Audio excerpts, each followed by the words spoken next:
That's what nobody is talking about other than me. I am not. I mean, ultimately, the way crypto is going, the way this thing ends up makes no sense.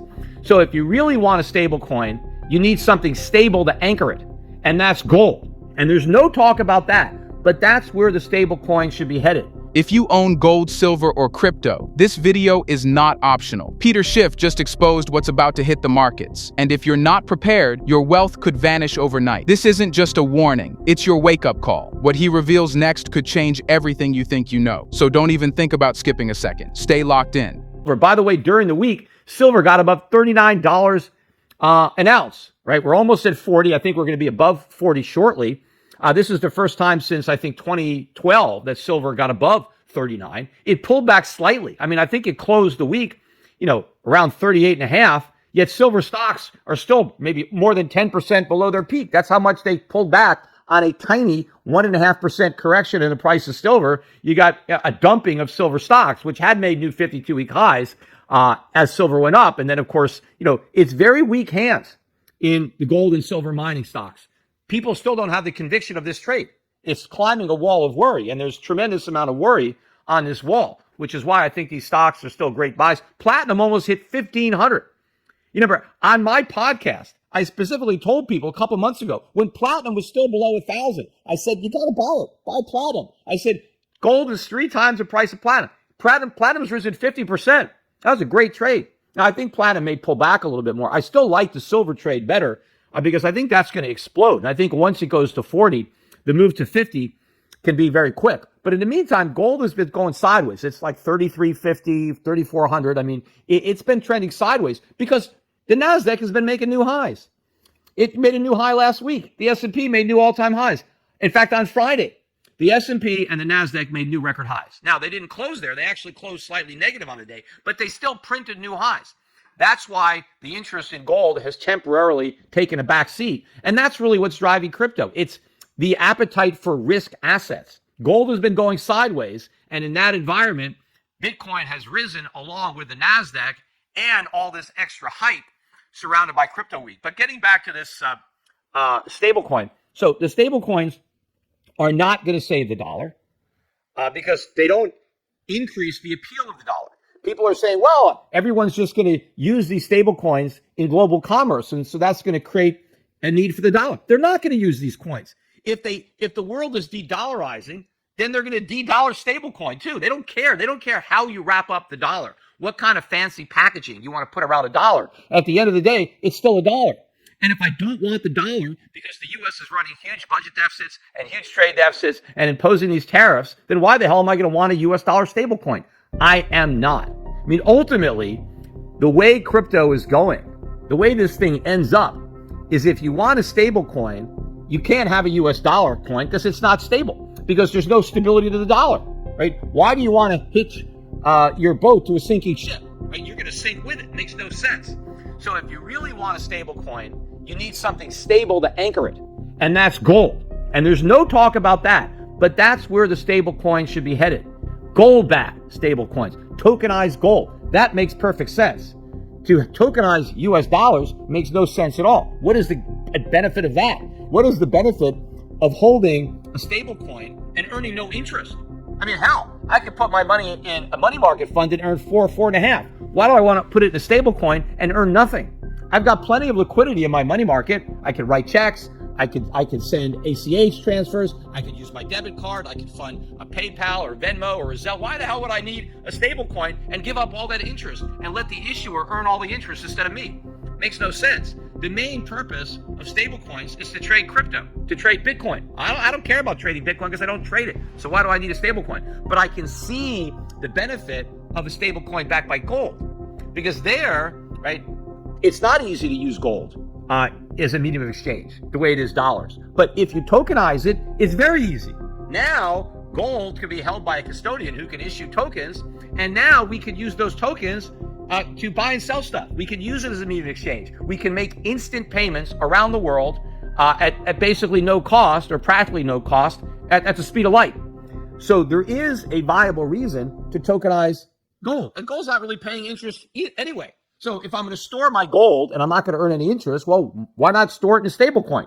where I don't earn any interest, but I get all the added convenience. I mean, that's how all the crypto people are constantly criticizing gold because they say, well, you can't use it to make payments. Oh, yes, you can. I mean, you could use it even without tokenization. But yes, I agree. If I want to buy something from somebody in Indonesia tonight and I want to pay for it, I can't really send them some gold physically.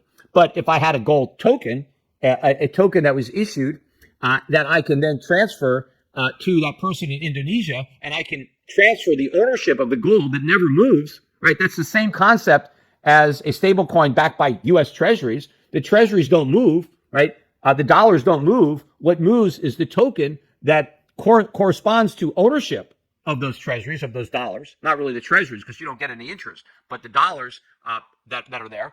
I can do the same thing with gold, but that makes sense. So we can conduct global payments in U.S. dollars, in gold, with tokens that are tied to and back to gold. So that's what makes sense.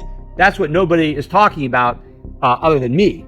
And I think ultimately that is where we're headed. Anyway, another thing I wanted to talk about that was a big deal this week were the passage of that Genius Act. President Trump made a big deal praising all of the crypto people when he signed that. There's a couple more bills. They call this Crypto Week because there's some other bills. There's 3 bills in total that are basically a payoff to the crypto industry for all the money they spent helping to elect not only Donald Trump, but other members of Congress. A lot of money has been donated to these PACs that then give money to congressmen, senators on both sides of the aisle to be favorable towards Bitcoin and crypto. And so a lot of coverage of Crypto Week and of these bills. In fact, Bitcoin, I think the record high that I saw for Bitcoin was about $123,000 per Bitcoin. It pulled back to about 116,000 or so before gaining some support and bouncing, but not making a new high. Interestingly enough, though, as high as Bitcoin got in dollars, it never made a new high in euros, and it hasn't made a new high in Swiss francs. Now, I'm not saying that that's not impossible. It may do that, but it hasn't done that yet. So a lot of this is also dollar weakness, which is why Bitcoin made a new high, but also because I think that Bitcoin is becoming more and more concentrated in America. It's almost like, the new American pastime, other than baseball. It's now crypto, and more of the crypto ownership is being concentrated in Americans, and of course, more of it is being concentrated in Wall Street. Right? It's owned by ETFs. It's owned by Bitcoin treasury companies. In fact, now you've got Ethereum treasury companies. Ether, I think, had an even bigger week finally than Bitcoin, and a lot of other altcoins, because of these bills that go way beyond Bitcoin. And I don't even think there's that much legislative significance of any of these bills. I think the primary purpose of all this legislation is basically to clothe Bitcoin and crypto, right, in the trappings of legitimacy. By having the government pass all this legislation, the crypto industry can use this legislation to try to get people to buy Bitcoin and other tokens. That's the whole part of legitimizing it. You see, the government has embraced Bitcoin and crypto. Donald Trump is the Bitcoin president. We're going to make Bitcoin, or the U.S., the crypto capital of the world, so you got to buy. In fact, they're really trying to get Wall Street. I think I read that they did something to allow like 401k plans to buy Bitcoin or other crypto tokens, trying to get Wall Street to recommend that their clients put money into Bitcoin, which is something that by and large they're not doing. I think in general, Wall Street is afraid to touch this because they don't want to recommend that people buy Bitcoin ETFs and then have them go down and then get sued and have to give their customers their money back. It's almost like a Bitcoin recommendation comes with a free put, which is why you're not going to recommend it. Because if it crashes, your client's going to file an arbitration and say, how could you recommend this? Totally unsuitable. It's nothing. It's a Ponzi. And, not only do I think that the customer would win, I don't even think the broker-dealer wants to fight the battle. It's not even worth the expenditure. They'll just pay the client off. So I don't think you're going to get all these recommendations from all these advisors. But this is what the industry wants. And I think that's really what all of this legislation is designed to do. It's just to create additional credibility, get the U.S. government, the U.S. Congress to embrace and promote Bitcoin so that you get more institutional ownership. So you get more investors buying it in their IRAs, in their 401ks, through these ETFs, through these companies, which ironically is the exact opposite of the intended purpose of Bitcoin, right? They're not really appealing to the guy who wants to be outside the system, who wants to be more anonymous and, basically stick it to the man, self-custody, your own private key. It's all about appealing to the masses through Wall Street. And what is the pitch? What is the crypto industry trying to sell investors? You're going to get rich, right? This Bitcoin is going to go to the moon. 1 million, 10 million, who knows? So you buy Bitcoin to get rich. You don't buy Bitcoin to escape the system, to get out of the system. No, you want to be a part of the system. This is just how to milk the system for as much money as possible, because this is where everybody's going to go. We're all going to be buying Bitcoin. All the big banks, all the Wall Street banks, the government, right? All those institutions that supposedly we don't like and we don't trust. That's why we want to buy Bitcoin, because they're all on board now, the Bitcoin train, right? So you got to hop on board or you're going to have fun staying poor. So we'll see if this, again, I keep saying maybe we've topped out. Maybe this is a sign of a blow off top, the end of this bubble when you've got so much hype. Bitcoin got to 123,000, but at the end of the day, that's not really much higher than it was earlier in the year, given all this nonsense. And of course, they're trying to tout these stable coins as the salvation of the dollar. Right? That's the biggest BS, to say that, these stable coins are going to save the dollar because they're denominated in dollars. Well, so what? I mean, there's nothing that stops anybody anywhere in the world from issuing a stable coin that's denominated or backed by euros or Swiss francs or yen or Australian dollars or any of these currencies. I mean, so what's so special about a dollar stable coin? Absolutely nothing. People are saying that, this is going to help create demand for treasuries because the issuers of stable coins are going to buy treasuries. Sure, they're going to buy treasuries, but that's not going to be enough to offset all the treasuries that China and Japan and Saudi Arabia and everybody else are no longer buying, let alone selling. And again, the stability of a dollar stable coin rests on the stability of the dollar. So at the end of the day, if people are losing confidence in the dollar, they're not going to buy dollar stable coins, right? They're going to be avoiding them or getting out of them, right? That's the whole reason that people are buying gold. The reason they're buying silver. All right, I mentioned earlier in this podcast the inflation numbers, and we got the official government BS scorecard, the CPI for June, that came out midweek.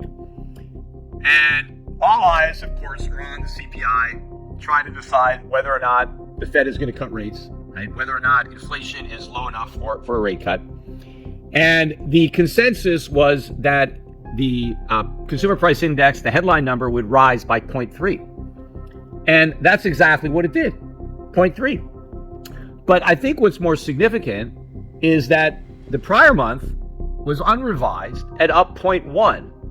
So the trend between May and June ain't good, right? Where prices are rising triple the rate they were a month ago on a year-over-year basis. And in fact, if you look at what the consensus forecast was for the number, it went from a low of minus 0.2 to positive 0.4. So much closer to the high end of estimates than the low end. There were people looking for prices to come down.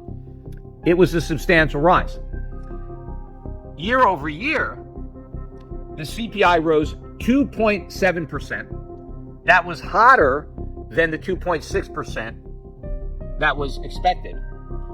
And even more hot than the 2.4% from May. So inflation is well above the Fed's so-called 2% target, the way it's measured by the CPI, and it's headed in the wrong direction. Even more important if you look at the core. So ex food and energy, which the Fed claims is even more important, right? We got to strip out that volatile food and energy, right? Let's get to the core, right? That's supposedly even more important that it be 2%. The core was 2.9, which matched the consensus, but was a tenth hotter than the rearview mirror for May. So you've got core year-over-year CPI rising at up 2.9%, almost 3%. And even headline at 2.7 is closer to 3 than 2. why would anybody be calling for rate cuts with inflation this much higher than 2% and rising? Right? It's not even falling anymore.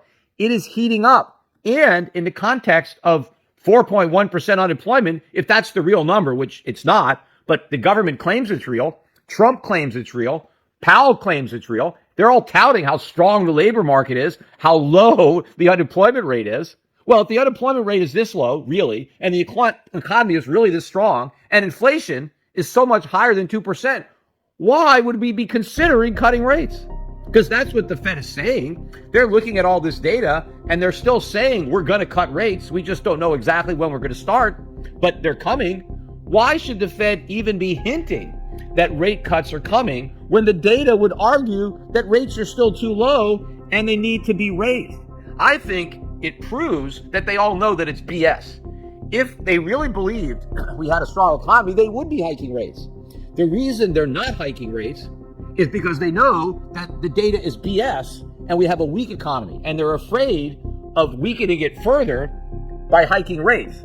But they don't want to cut them because I think Powell knows, and I've said this, that the bond market is onto him, and that if he cuts in the face of this data, long-term rates are going to go up.